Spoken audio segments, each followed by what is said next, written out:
daripada Abu Barzah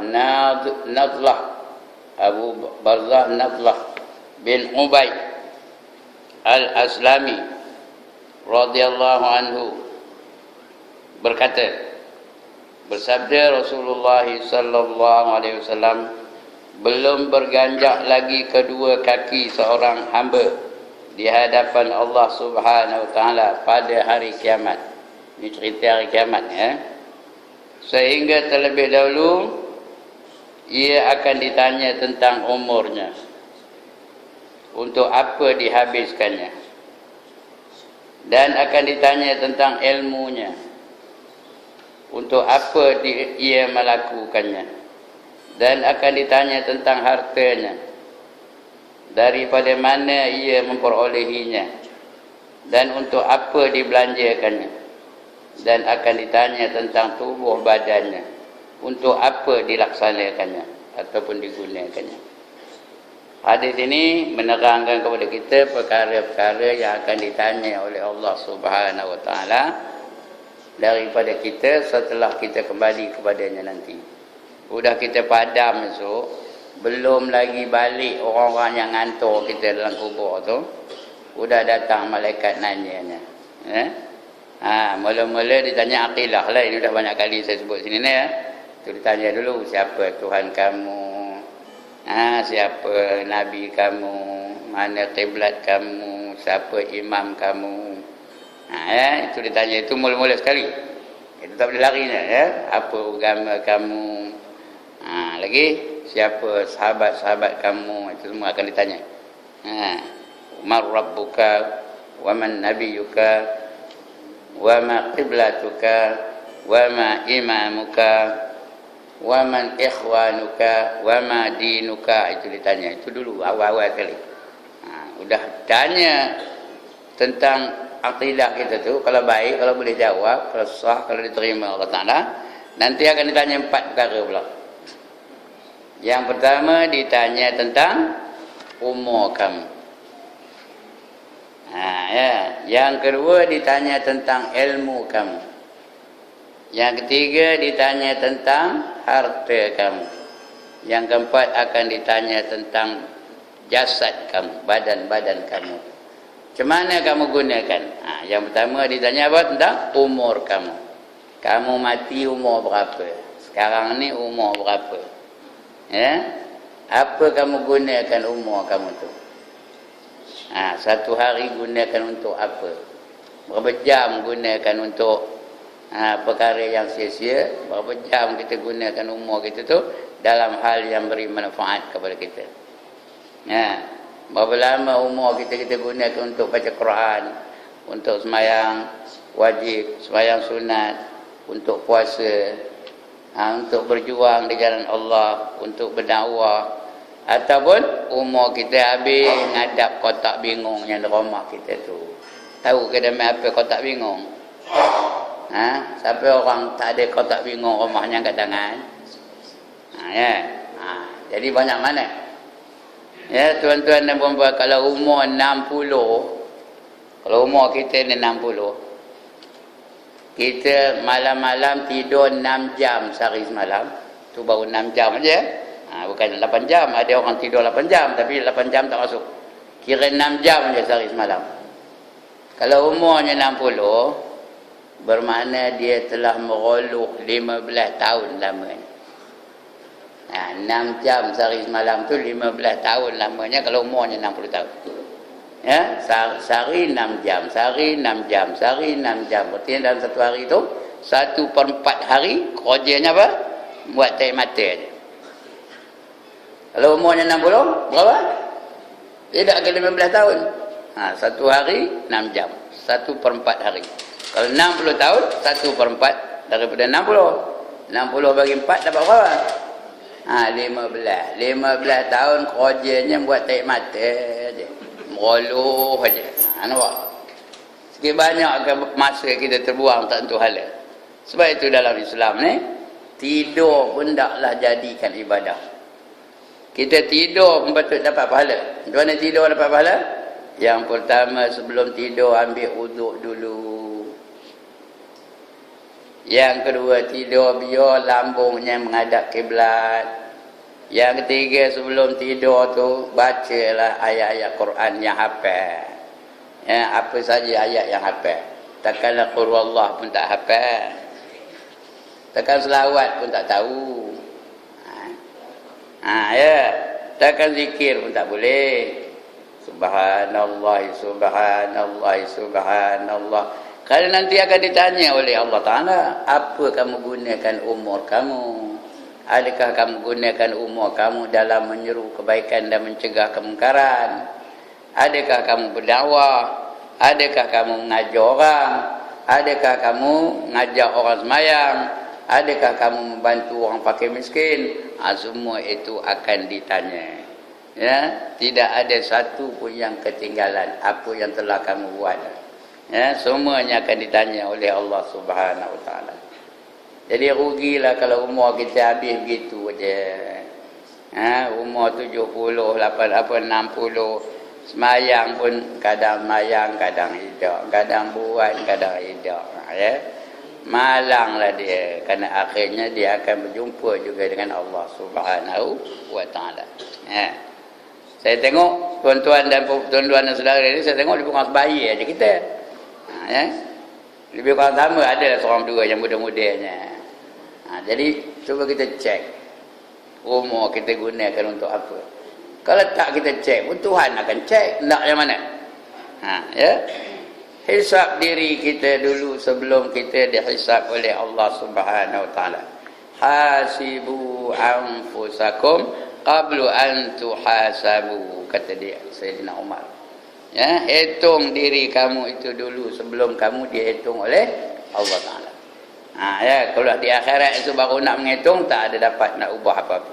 Kalau sekarang ni boleh kita hitungkan, insya-Allah kita akan melakukan perubahan. Ya, tak adalah kita banyak gunakan masa di kedai kopi sembang aja. Ya, pam cerita kedai kopi. Tak adalah rugi masa begitu je. Tak adalah masa tu rugi tengok kotak bingung tu aja di rumah. Ya, Maharaja lawak lah. Lagi apa namanya, Akademi Fantasia lah. Lagi? Tak lagi? Bola sepak lah. Antara Kelantan dengan Perak. Lantak ni lah siapa menang, peduli apa. Kita dapat apa kalau siapa-siapa menang pun. Mana lebih baik? Nengok orang berebut. 20 orang, 22 orang merebut satu bola. Dengan kita berzikir subhanallah, subhanallah, subhanallah. Mana lebih baik? Sedangkan kita berzikir subhanallah itu satu kali je kita sebut, pahalanya memenuhi langit dan bumi. Ndak ke tanda. Sekali lagi, ndak ke tanda. Atas. Ya. Ini akan ditanya oleh Allah nanti. Itu umurnya. Yang kedua ditanya tentang ilmunya. Lebih-lebih lagi tuan-tuan yang ada ilmu. Yang ada tahu macam mana ilmu semayang, ilmu baca Quran, ilmu kehidupan digunakan. Kamu gunakan ilmu itu untuk apa? Ya? Adakah kamu tahu tapi tak beramal? Besok di akhirat akan ditanya Allah Ta'ala. Lima taquluna ma la taf'alun, kata Allah. Kenapa kamu pandai bercakap saja tapi kamu tak pandai berbuat? Kabura maqtan indallahi an taqulu ma la taf'alun. Sangatlah besar kemurkaan Allah bagi mereka-mereka yang hanya boleh bercakap tapi tak boleh berbuat. Dia tahu cakap, dia buat tak tahu. Nanti dia akan ditanya oleh Allah Ta'ala. Apa nak jawab esok? Benda yang tahu, betul tak nak buat. Ilmu ada, tapi tak nak beramal. Orang yang ada ilmu, tapi tak nak beramal, macam pokok tak maunya berbuah. Pokok tak berbuah. Saya ada pokok durian 1000 pokok. Tapi sepokok pun tak nak buah. Macam? Ada guna ke? Ada guna ke? Tak ada apa gunanya. Ya? Walaupun ada 1000 pokok. Nak buat apa? Masa dulu-dulu boleh dia buat kayu penyala, kenari mana ada orang salah dah. Jadi tebang aja guna bakar je. Begitulah orang ada ilmu tapi tidak mahu amalkan ilmu. Orang ada alat tapi tak nak gunakan alat. Ya? Dia mentokar tapi jalan kaki. Bingung ke cerdik.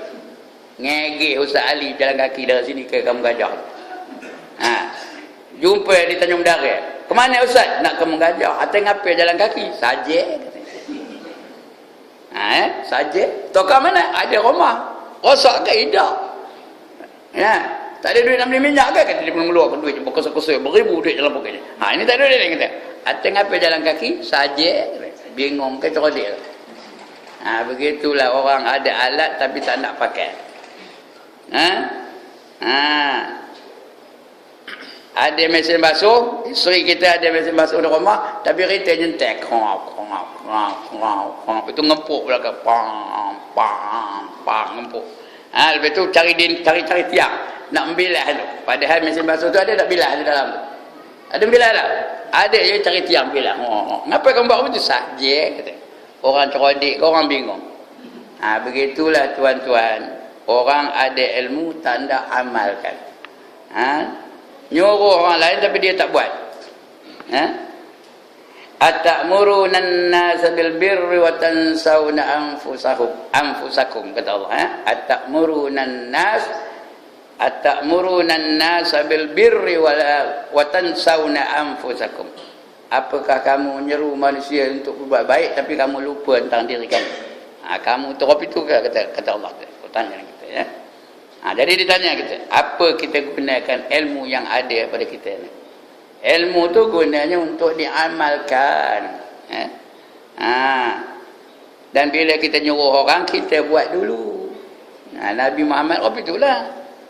Ada seorang ayah, anaknya sakit mata. Dia pergi jumpa dengan Nabi. Ya Rasulullah, apa ubat sakit mata anak saya ni? Udah berhari-hari dia sakit mata, apa ubatnya? Tanya dia kepada Rasulullah. Jawab Nabi, dia tengok budak tu tak, minggu depan lah kamu datang, aku kaburkan jawapannya katanya.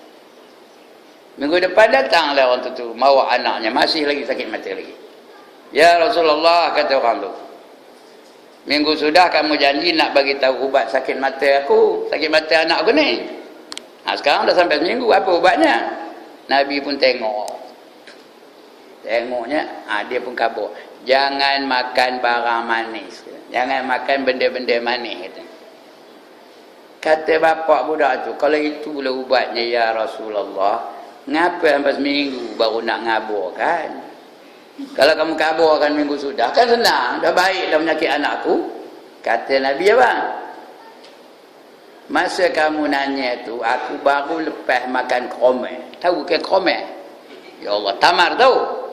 Apa rasanya? Pedas ke manis? Manis. Macam mana aku nak nyuruh kamu jangan makan manis, sedangkan ayo-liyo aku masa itu manis lagi. Hari ni aku puasa, tak ada manis ayo-liyo aku. Maka sebab itu aku larang kamu jangan makan benda-benda manis untuk membagi penyakit anak kamu ni. Faham ke tuan-tuan cerita ni? Bahawa Nabi kalau dia tak buat, dia tak suruh orang. Kalau dia tak tinggalkan, dia tak suruh orang, tak ada larang orang buat satu perkara. Itu Nabi. Dia kalau disuruh, dia buat dulu. Kalau dia larang, dia tinggalkan dulu. Baru dia apa? Itu ilmu yang bermanfaat, tuan-tuan. Kita pun lebih itu juga. Larang anak kita merokok. Mat, jangan merokok. Kita puih. Ya. Mat, pergi masjid. Kita nahin je duduk rumah. Haram siwa nak pergi masjid. Orang dah azan. Macam mana kita nak mendidik orang lain sedangkan kita melakukan perkara yang dilarang? Timah, kenapa kamu tak tudung? Kata dia tak tudung. Dia pun tak tudung. Pongih je kepala dia. Begitulah tuan-tuan dan saudara sekalian ya. Nak nyuruh orang pastikan kita buat dulu. Nak melarang orang pastikan kita tinggal dulu. Ini ilmu yang diamalkan. Kalau tidak, orang tu dulu diazab daripada si penyembah berhala. Fa'alimu bi'ilmihi lam ya'malan mu'azzabun min qabli abidil wasan. Kata di Ibn Ruslan. Ibn Ruslan, itu bukan hadis saja. Kata Ibn Ruslan, seorang ulama wali Allah zaman dulu. fa'alimu bi'ilmihi lam ya'malam mu'azzabun min qabli 'abidil wasan. Orang alim yang tidak mengamalkan ilmunya, maka dia dahulu diazab sebelum si penyembah berhala. Orang menyembah berhala itu kena azab. Ya, orang Hindu itu kena azab, orang Buddha itu kena azab. Maka kerana mereka menyembah berhala. Tapi sebelum diazab mereka, diazab dulu orang alim yang ada ilmu. Orang alim yang tak amalkan ilmu tu, dia dulu diazab oleh Allah Ta'ala. Ya, ketika orang nak diazab tu, nanti kejap, kau tunggu kejap, aku nak mantai ulama dulu katanya. Jadi tuan-tuan yang ada ilmu, jaga baik-baik, amalkan ilmu tu. Kalau tidak, orang yang ada ilmu itulah yang dahulu diazab oleh Allah sebelum si penyembah berhala. Yang ketiga yang akan ditanya nanti ialah hartanya. Ya, dari mana dia dapat harta? Ya, dari mana dia dapat rumah? Dari mana dia dapat toko? Dari mana dia dapat kapet? Dari mana dia dapat radio, TV, komputer dan sebagainya? Dari mana duitnya? Dari mana datang? Ya, adakah kerana rasuah? Adakah kerana dia zalim kepada orang lain? Adakah dia menipu orang? Itu dari mana datangnya harta yang ada pada kita.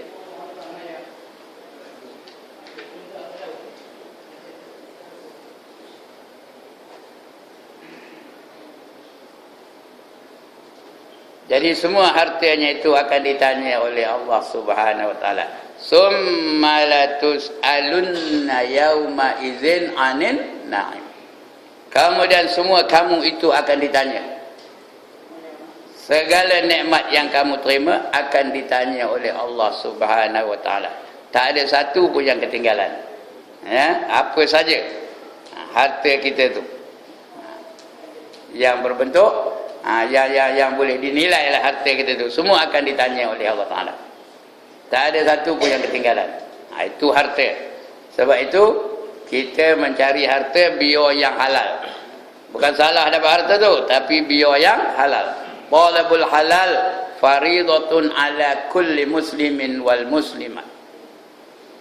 Menuntut yang halal adalah wajib bagi setiap lelaki muslim dan perempuan muslimah. Itu hadis Nabi ni ya. Menuntut yang halal tu. Jadi kita cek harta-harta kita tu halal ke haram atau syubhah. Syubhah apa maksudnya? Yang tidak nyata, tak terang halal dan haramnya. Ya, itu namanya syubhah. Syubhah itu pun patutnya kita tinggalkan yang syubhah tu. Da' ma yaribuka ila ma la yaribuk.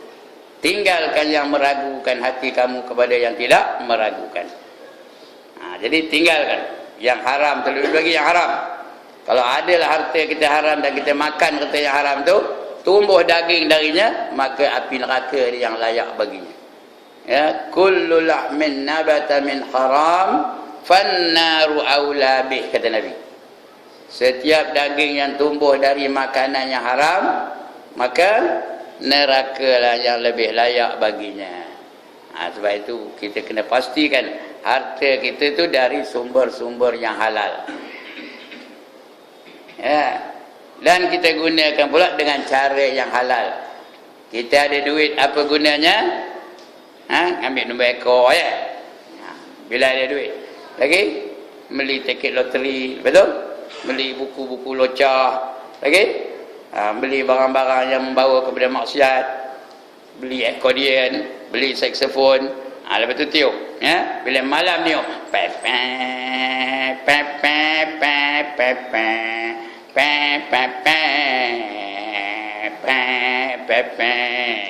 pernah dengar kan ni? Ya. Jadi esok akan ditanya oleh Allah Ta'ala. Kalau sini tak ada lah orang Arab itu. Dulu ada kan? Kampung saya pun ada dulu. Ada tak alat muzik kampung saya dulu? Tuan-tuan tak ingat ke? Ghazal Pati. Ada tak Pulau Bumban? Ada Ghazal Pati Pulau Bumban? Itu orang kampung saya dah tu. Ya. Jadi duit itu akan ditanya oleh Allah Subhanahu Wa Taala. Jadi sebab itu kalau ada lah kita gunakan cara orang itu dulu, apa nak buat? Kita taubat kepada Allah Subhanahu Wa Taala. Bila taubat tak ada tanya Jadi kita ni ada peluang lagi nak taubat kepada Allah Taala. Ya, 23 ni ada juga. Ada tak kegiran 23 ni tu? Ada, saya kenal orang-orang ni pun semua, kawan-kawan saya belakang. Ya. Perempuan pun ada. Jadi harta-harta macam itulah nanti akan ditanya oleh Allah Taala. Semuanya akan ditanya oleh Allah Taala. Ya, itu harta. Yang keempat yang ditanya jasad kita ni. Body kita ni. Mata kita akan ditanya, telinga kita akan ditanya, lidah kita akan ditanya, perut kita akan ditanya, tangan kita akan ditanya, kaki kita akan ditanya, kemaluan kita pun akan ditanya. 7 anggota kita tu ditanya belakang besok. Ya. Masa hidup kamu, apa kamu gunakan mata kamu? Ustaz Ali apa gunakan mata? Dia pun jawab, saya nengok amoy katanya. Sebab macam? Apa dah? Contoh di pelopornya. Ustaz Ali tak ada lagi kena pelopor ya, dia tak ada nengok amoy pun. Ustaz Ibrahim pun ditanya juga, apa kamu gunakan lidah kamu? Saya gunakan lidah saya ngumpat orang. Apa dah? Bila ngumpat ketum di apa? Dia digunting lidah itu dengan gunting besi. Ya.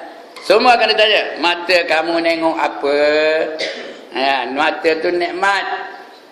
Bila nikmat kita kena syukurkan nikmat Allah. Apa digunakan mata tu? Tengok Al-Quran, tengok hadis, tengok jalan ke masjid, tengok kitab-kitab agama. Lagi tengok isteri, tengok anak-anak. Itu guna mata tu. Itu tanda kita bersyukur dengan mata.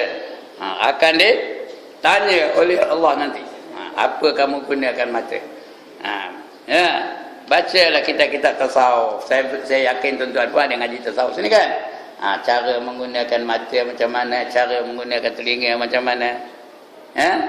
Telinga kamu macam mana, apa kamu gunakan? Saya gunakan telinga dengan mendengar lagu-lagu rock kan ya. Buka aja. Masuk jam tokak, pop, pasang radio, udah lagu rock berbunyi. Deng dong deng dong deng dong deng dong deng dong deng. Dalam hatiku hanya ada kamu. Itu siap. Ya.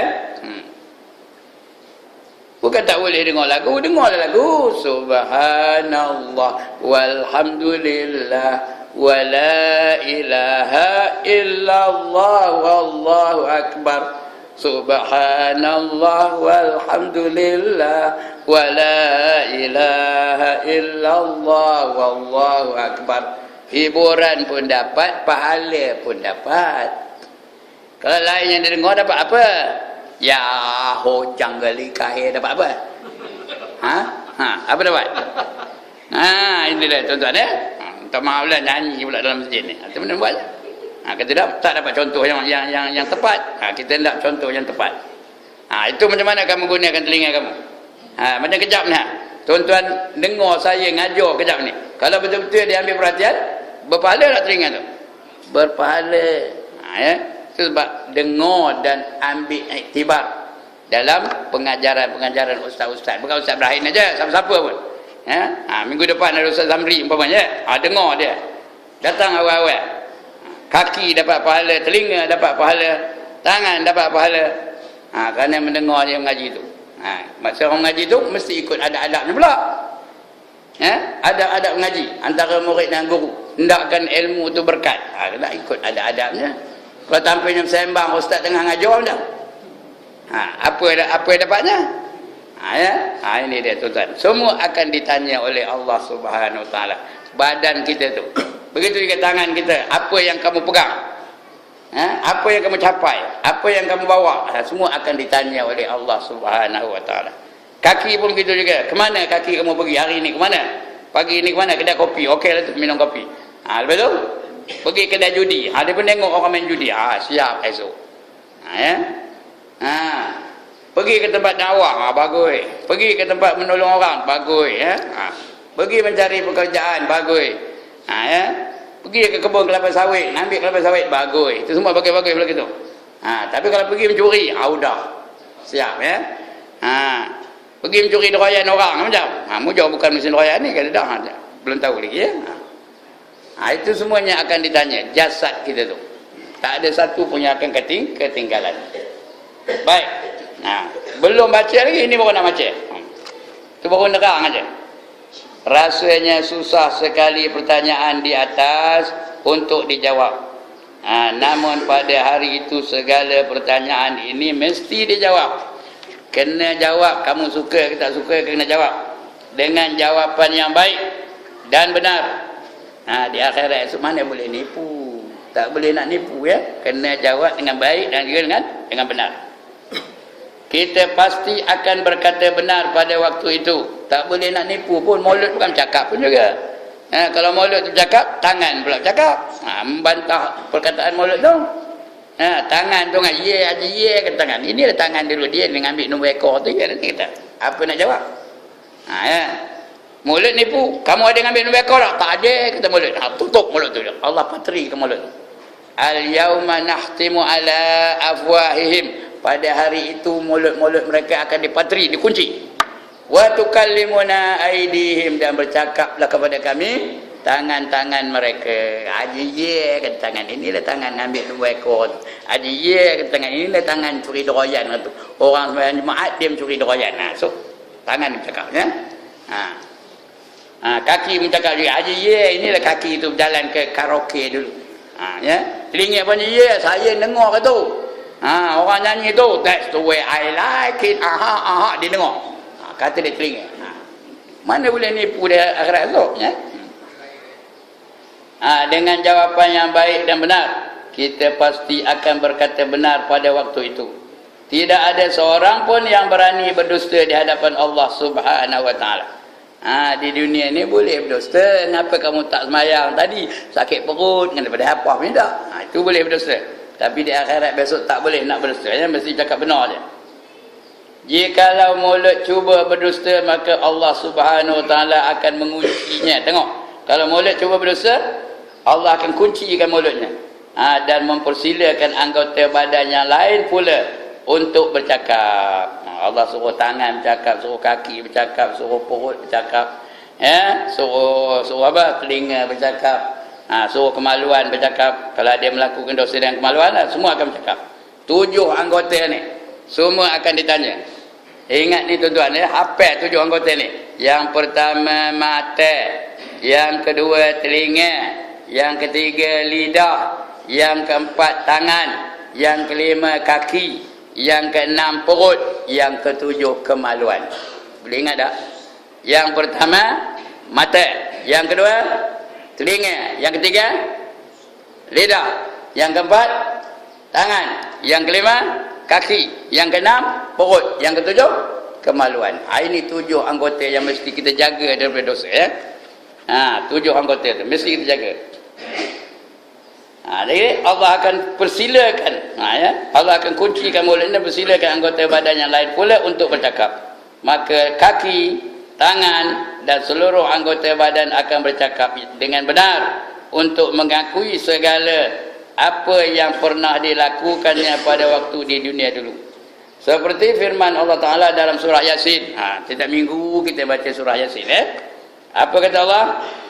Al-yawma nahtimu ala afwahihim wa tukallimuna aydihim wa tashhadu arjuluhum bima kanu yaksibun, kata Allah pada hari ini kami tutup mulut mereka. Dan berkatalah kepada kami tangan-tangan mereka, dan bersaksi di hadapan kami kaki-kaki mereka. Kaki pun bercakap, tangan pun bercakap terhadap apa yang dahulu yang telah mereka lakukan semuanya akan bercakap. Lidah tak bercakap, lidah dah terkunci. Surah Yasin ayat 65. Maka sudahkah kita bermuhasabah? Apa kata muhasabah? Hisab diri kita tu dulu. Sudahkah kita bermuhasabah? Sudahkah kita memperhitungkan diri sebelum dihitungkan di hadapan Allah Subhanahu wa taala kelak? Kalau sudah, teruskan. Jangan berhenti. Teruskan tiap-tiap malam sebelum tidur kita cek aktiviti kita di waktu siangnya, apa yang telah kita lakukan sebelum tidur. Itu namanya muhasabah. dan bersyukurlah. Kalau belum apa? Buatlah malam karang sebelum tidur, cek apa aku pagi tadi ke mana, jumpa dengan siapa, buat apa, cakap apa, dengar apa. Buat dulu. Itu namanya muhasabah. Cek diri kamu itu sebelum kamu dihisab oleh Allah Subhanahu wa taala nanti. Okey, sekian dulu. Udah bunyi pun tetek-tetek. Dia dah nak jam bila ini